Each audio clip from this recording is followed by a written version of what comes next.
దేవునికి మహిమ కలుగునగాక. ప్రభునందున్నటువంటి ప్రియ సహోదరి సహోదరులందరికీ ప్రభువైన యేసుక్రీస్తు నామంలో మా యొక్క శుభములు తెలుపుకుంటున్నాము. దేవునికి మహిమ కలుగునగాక.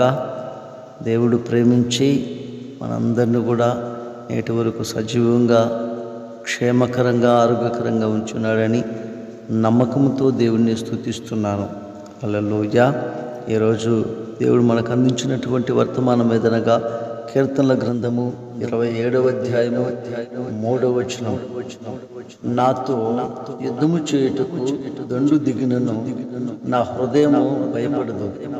నా మీదికి యుద్ధము రేగినను దీనిలో నేను ధైర్యము విడవకుందును.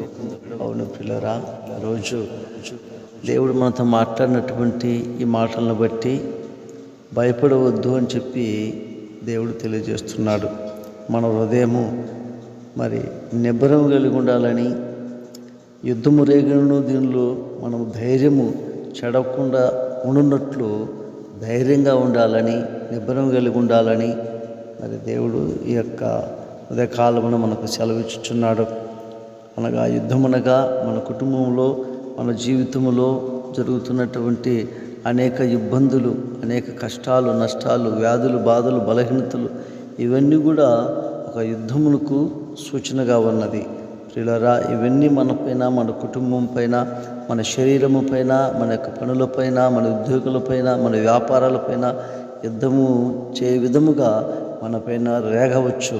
అయినా మీరు ధైర్యంగా ఉండమని దేవుడు తెలియజేస్తున్నాడు. మీరు ధైర్యం విడవకుండా ఎల్లవేళ ధైర్యంగా ఉండి భయపడక మీ హృదయాలను నిబ్బరముగా ఉంచుకోనమని ప్రభు సెలవిచ్చుచున్నాడు. ఎందుకంటే మనము అనేక విషయాలలో యుద్ధ వీరులపై నిలబడాలనే దేవుని యొక్క ఆశ.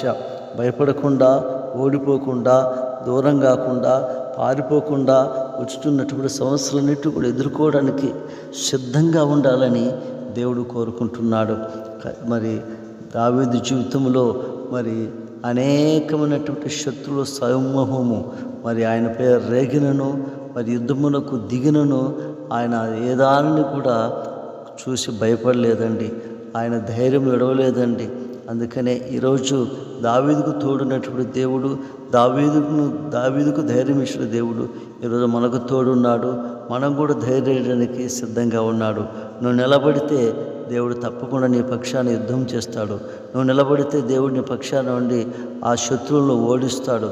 వారు ఎంత గొప్ప సైన్య సమూహమైనా పర్వాలేదు, నీ దేవుడు నీకు తోడుండగా వారిని ఏమి చేయలేరు. ధైర్యంగా ఉండాలనుకుంటున్నాడు. భయపడవద్దు అని చెప్తున్నాడు. భయపడుతూ, పారిపోతూ, ఓడిపోతూ నీ జీవితంలో నీవు నిరాశ నిస్పృహలో ఉన్నావా? ఈ లేఖనం ప్రకారము దావీదు అంటున్నాడు, నాతో యుద్ధము చేయుటకు దండు దిగినను నా హృదయం భయపడదు అంటున్నాడు. అవును పిల్లల, దండు దిగినను అది ఎంత గొప్ప సైన్య సమూహమైన లెక్కకు విస్తారమైన సైన్యమైనా పర్వాలేదు, దావీదు ఎప్పుడు కూడా తన హృదయం భయపడలేదండి. నిబ్బరంగానే ఉన్నాడు. దావీదు మీదకి యుద్ధము రేగినను ఏ దాని విషయంలో కూడా ధైర్యం విడవలేదు.